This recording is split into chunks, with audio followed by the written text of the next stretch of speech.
چند باتیں ایسی تھیں کہ میرا دل کرتا تھا ان کو دہرایا جائے اور خاص کر کے ان باتوں پر توجہ کی جائے۔ یہاں نا اللہ تبارک و تعالیٰ نے ان باتوں میں سے ایک بات کا ذکر فرمایا ہے۔ یہاں 207 نمبر جو آیت ہے نا اسی پارے کی، اس میں اللہ کریم نے فرمایا کچھ لوگ ایسے ہیں جو اپنی جانیں ہی اللہ کے حوالے کر دیتے ہیں، زندگی کا مقصد دین ہوتا ہے، لٹا دیتے ہیں۔ یہ نازل کب ہوئی؟ یہ آیت مبارکہ حضرت صہیب رومی کے بارے میں نازل ہوئی۔ حضرت صہیب رومی رضی اللہ تعالیٰ عنہ بڑے مالدار تھے۔ مکے سے جب چلے نا تو سارا مال مکے میں چھوڑ دیا، اس لیے کہ اللہ کے رسول مدینے چلے گئے۔ فرماتے ہیں پھر میں نے مال و دولت کی پرواہ نہیں کی، پھر میں نے یہ سوچا کہ میں نے اپنے حبیب کے پاس جانا ہے۔ سارا مال ایک جگہ پہ دبایا اور فرماتے ہیں میں مدینہ طیبہ کے لیے جب نکلا تو کفار نے، قریش مکہ نے روکا، ہم نہیں جانے دیں گے۔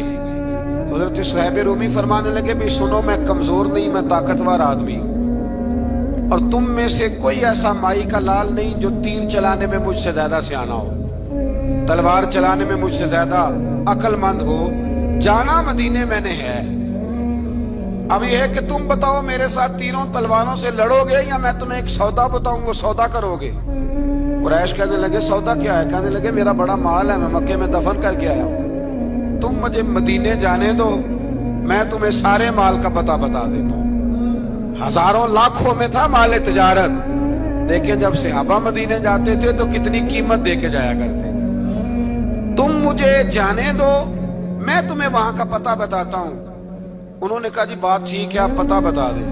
حضرت صہیب نے ساری زندگی کی جمع پونجی ہزاروں لاکھوں میں ساری دے دی اور مدینے کے لیے تیار ہو گئے۔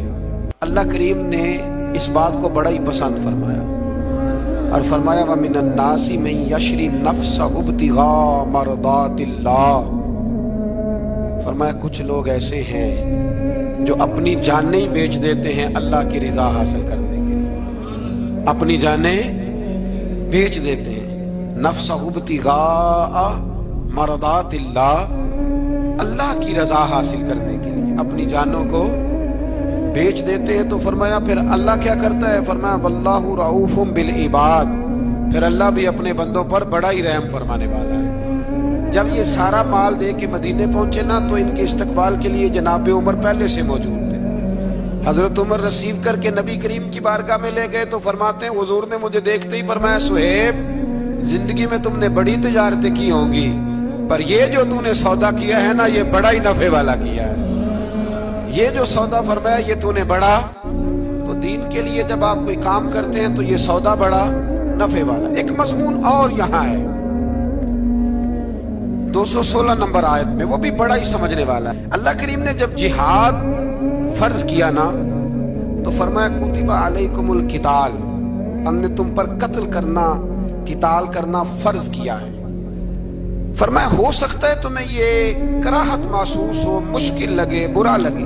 ایک بات جو آج کی نصیحت ہے اور مضامین قرآن جو ہم سیکھ رہے ہیں اس کے اندر سے ہمیں یہ خاص چیز ہے جس کو سمجھنا چاہیے۔ اللہ کریم نے فرمایا کہ تم پر جہاد فرض کیا گیا ہے، وَهُوَ كُرْهٌ لَكُمْ، ہو سکتا ہے تمہیں ناپسند ہو، تو ایک نہ ساری زندگی کے لیے ایک نصیحت کر دی۔ فرمایا وَعَسَىٰ أَن تَكْرَهُوا شَيْئًا، ہو سکتا ہے تم کسی چیز کو ناپسند کرو، وَهُوَ خَيْرٌ لَكُمْ، اور وہ تمہارے لیے اچھی ہو۔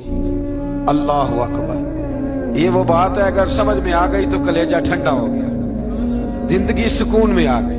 فرمایا ہو سکتا ہے تم کسی چیز کو ناپسند کرو اور وہ تمہارے لیے بہتر ہو۔ وَعَسَىٰ أَن تُحِبُّوا شَيْئًا، ہو سکتا ہے تم کسی چیز سے محبت کرو، وَهُوَ شَرٌّ لَكُمْ، اور وہ تمہارے لیے بری ہو، اچھی۔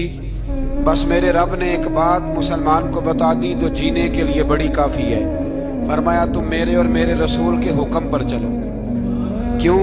اس لیے کہ واللہ یعلم وانتم لا تعلمون، اللہ جانتا ہے تم نہیں جانتے۔ اللہ کے طریقوں کے مطابق، رسول اللہ کے بتائے ہوئے طریقوں کے مطابق چلو، اللہ جانتا ہے ہم جانتے نہیں۔ تو قرآن مجید کی اس نصیحت پر ضرور غور کریں۔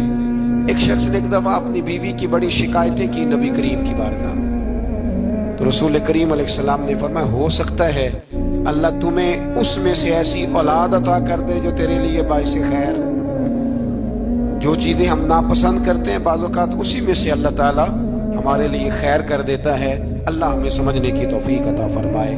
آخر